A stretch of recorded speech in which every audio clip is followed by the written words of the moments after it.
আমরা যারা ক্রিকেট খেলা দেখি এবং কি ক্রিকেটকে ভালোবাসি তাদের কাছে মেন ইম্পর্টেন্ট ম্যাচের মধ্যে হলো ক্যাচ মিস হলে আমরা বলি যে ম্যাচ মিস হয়ে গেছে। আর এই ক্যাচগুলো অত্যন্ত দারুণ ছিল। এই ক্যাচগুলো ম্যাচের জয় এনে দিয়েছে বা জয়ের কাছাকাছি নিয়ে গেছে। প্রতিটা ক্যাচ অত্যন্ত দারুণ ছিল এবং কি দেখার মতন ছিল। বেস্ট ক্যাচ ছিল এগুলো, দেখতে পারেন।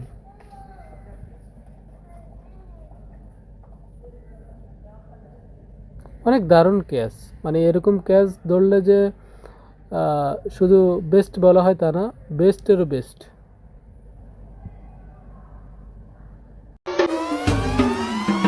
ओ हवा हवा ए हवा मुझको उड़ा ले आजा आजा तू मेरे दिल को चुरा ले इश्क वाले कार्ड पे नाम मेरा लिखा ले बीच में ही फंसी है बात आगे बढ़ा ले बॉयफ्रेंड बना ले किसी